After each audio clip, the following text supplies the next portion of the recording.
అందరికీ వందనాలు. ఈ సమయాన్ని ఇచ్చిన దయసారిగా హృదయపూర్వకమైన వందనాలు తెలియజేసుకుంటున్నాను. మరి మనం 6వ మాట, సిలువలో దేవుడు పలికిన 6వ మాట ధ్యానం చేద్దాం.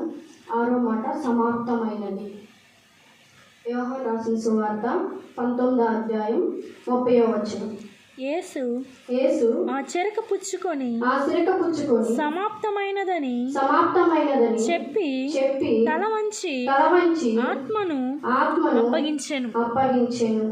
ఇక్కడ ఏముందంటే యేసు ఆ చెరక పుచ్చుకొని సమాప్తమైనదని చెప్పి తల వంచి ఆత్మను అప్పగించిన అని వచ్చింది. సమాప్తమైనది అని అంటే దేవుడు, తండ్రి అయిన దేవుడు కుమారుని లోకానికి పంపించినప్పుడు తండ్రి ఎటువంటి పని అప్పచెప్పాడో కుమారుడు ఆ పనులన్నిటిని చేసుకొని ముగించుకొని శిలువలో సమాప్తమైనదని పలికాడు. ఇప్పుడు మన తల్లిదండ్రులు కానీ ఎవరైనా సరే మనకు ఒక మాట చెప్పినప్పుడు ఆ పని చేసామనుకో, ఆ పని చేయడం అయిపోయిన తర్వాత అయిపోయిందని చెప్తాం. అట్లానే దేవుడు కూడా శిలువలో పలికింది ఏంటంటే సమాప్తమైనది. లోకానికి తండ్రి ఎందుకు పంపించాడు అని అంటే మనం చూద్దాము. మత్తయి రాసిన సువార్త 9వ అధ్యాయం 35వ వచనం.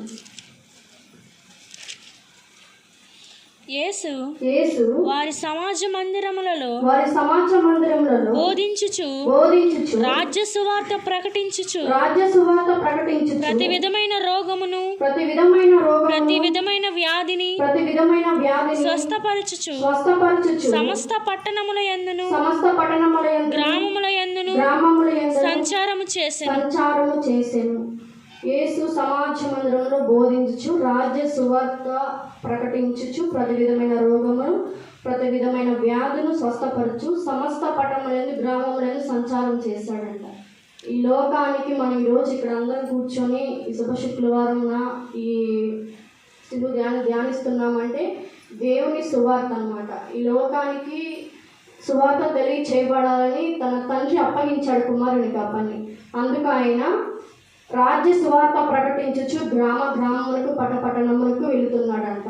మనం కనీసం మన పక్కనలకు కూడా చెప్పం దేవుని మాటలు, ఇలా దేవుడు నిజమైన దేవుడు ఆయన అని చెప్పలేము. కానీ దేవుడు గ్రామములకు పట్టణములకు వెళ్ళి సువార్త ప్రకటిస్తూ ఉన్నాడంట. తన తండ్రి ఏ పని అప్పగించాడో కుమారుడు అంత బాధ్యతగా చేస్తూ ఉన్నాడు. మరొక మాటను చూద్దాము.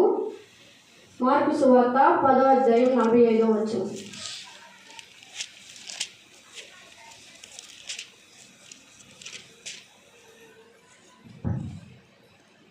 మనుష్య కుమారుడు పరిచారము చేయించుకొనుటకు రాలేదు గాని పరిచారము చేయుటకును అనేకులకు ప్రతిగా విమోచన క్రయధనముగా తన ప్రాణము ఇచ్చుటకును వచ్చిన నేను. మనుష్య కుమారుడు పరిచారము చేయించుకొనుటకు రాలేదు కానీ అనేకులు ప్రతిగా విమోచన క్రయధనముగా తన ప్రాణమును ఇచ్చుటకు వచ్చిన నేను.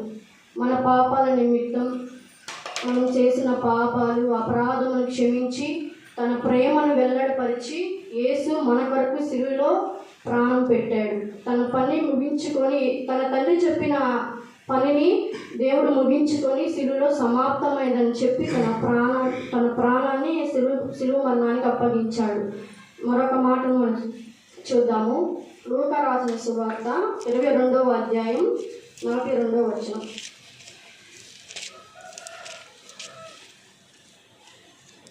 తండ్రి ఈ గిన్నె నా యొద్ద నుండి తొలగించుటకు నీ చిత్తమైతే తొలగించుము, అయినను నా ఇష్టము కాదు నీ చిత్తమే సిద్ధించును గాక అని ప్రార్థించెను. కుమారుడు ప్రార్థన చేస్తూ ఉన్నాడు. తండ్రి నీ చిత్తమైతే ఈ గిన్నె నా యొద్ద నుండి తొలగించుము, అయినను నా ఇష్టము కాదు నీ చిత్తమే. మనమైతే ఈ రోజుల్లో మన తల్లిదండ్రుల మాట అసలేమో వాళ్ళ మాట చూస్తే మనకి ఇంకో మాట వ్యతిరేకంగా మాట్లాడుతూ ఉంటారు. విధేయత చూపించాం తల్లిదండ్రులకి, అవిధేయులమై ఉంటాం. కానీ దేవుడు ఇక్కడ చూడండి, నీ ఇష్టమైతే ఈ గిన్నె నా యొద్ద నుండి తొలగించు, ఆయనను నా ఇష్టము కాదు నీ చిత్తమే. సో దేవుడు తన తండ్రి మాటకి ఎంతగా లోబడి జీవించాడంటే తన తండ్రి చిత్తానికి లోబడి సిలువ మరణానికి అప్పగించుకున్నాడు అన్నమాట. దేవుడు ఎలాగూ ఈ సువార్త ప్రకటించడం కానీ తన తండ్రి చిత్తాన్ని నెరవేర్చడం కానీ ఎలాగూ చేశాడో చూద్దాము. ప్రకటన 2వ అధ్యాయం 10వ వచనం.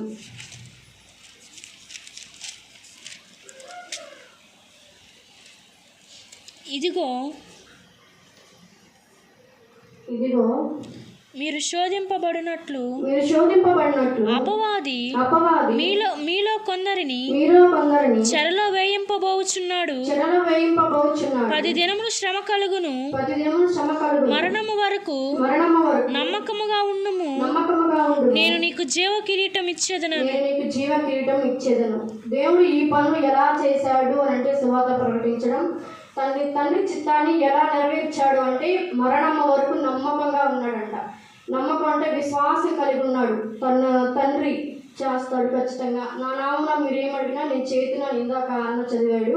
నిజమే, ఏసునామని అడిగినా చేస్తాడు. కాబట్టి మరణం వరకు సిలువలో సమాప్తమైనది అని పలికాడు. నేను వచ్చిన పని అయిపోయింది, పూర్తి చేశాను. నా తండ్రి అప్పగించిన పని యేసయ్య తన తండ్రి చెప్పిన పని మరణం వరకు నమ్మకంగా చేశాడు. ఆ పని జీవ కిరీటం పొందుటకు.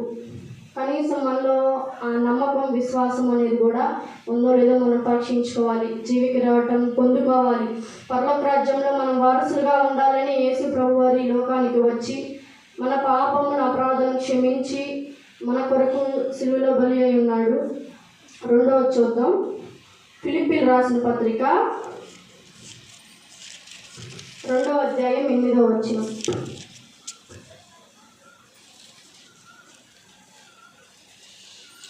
మరియు ఆయన ఆకారమందు మనుష్యుడుగా కనబడి మరణము పొందునంతగా అనగా శిలువ మరణము పొందునంతగా విధేయత చూపిన వాడై తన్ను తాను తగ్గించుకొనెను.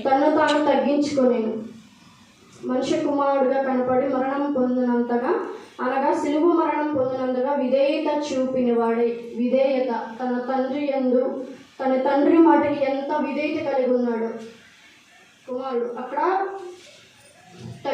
తగ్గించుకున్నవాడు అన్నాడు. కానీ లోకం ఏమంటుంది, అది మన సినిమా వచ్చింది కదా, ఫస్ట్ సినిమా, తగ్గేది ఎలా అని అంటారు. చిన్నపిల్లలు ఈరోజు మన కొట్టుకెళ్ళి వస్తుంటే ఒక పిల్లడు వేరే అక్క ఎత్తుకొని ఉంది, తేజ ఇట్రా వీడేమంటున్నాడు చూడండి, ఏంది ఇట్లా అంటున్నాడు, నాకు అర్థం కదా, ఏంది ఆయన కొడుతుంది ఏంటంటే రెండడు తగ్గేదిలా అంటున్నాడు. అంటే వాళ్ళ తల్లిదండ్రులు అలా చెప్తే కదా పిల్లలు చేసేది.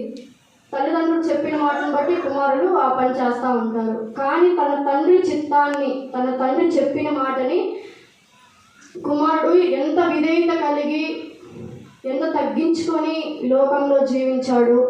యేసు ప్రభువు స్వత ప్రకటిస్తున్నప్పుడు ఆయన ఎన్నెన్నో హింసలు, అవమానాలు, దూషణకరమైన మాటలు మాట్లాడారు. అయినప్పటికీ ఆయన ఎంతో విధేయత కలిగి తగ్గించుకొని సువార్త ప్రకటించాడు. ఆయన తండ్రి చెప్పిన పనిని ముగించుకొని సమాప్తం చేశాడు. ఆ పనిని సమాప్తం చేశాడు. ఇంకో మాట మనం గమనిద్దాము. కొలస్సీయులకు రాసిన పత్రిక 2వ అధ్యాయం 15వ వచనం. మరియు అపరాధము వలనను శరీరమందు సున్నతి పొందక యుండుట వలన మీరు మృతులై ఉండగా దేవుడు రాతపూర్వకమైన ఆజ్ఞ వలన మన మీద రుణముగాను మనకు విరోధముగానుండిన పత్రమును మేకులతో సిలువకు కొట్టి దాని మీద చేవ్రాతను తుడిచివేసి మనకు అడ్డము లేకుండా దానిని ఎత్తివేసి మన అపరాధములన్నిటిని క్షమించి ఆయనతో కూడా మిమ్మల్ని జీవింపజేసెను. ఆయన ప్రధానులను అధికారులను నిరాయుధులనుగా చేసి సిలువ చేత జయోత్సవముతో వారిని పట్టి తెచ్చి బాహాటముగా వేడుకకు కనపరుచుకొనెను. ఇక్కడ ఏంటంటే మన అపరాధములను శరీరమును సున్నతి పొందక ఇంటి వలన మీరు మృతులై ఉండగా దేవుడు వ్రాతపూర్వకమైన ఆజ్ఞల వల్ల మన మీద రుణముగాను మనకు విరోధముగా నుండిన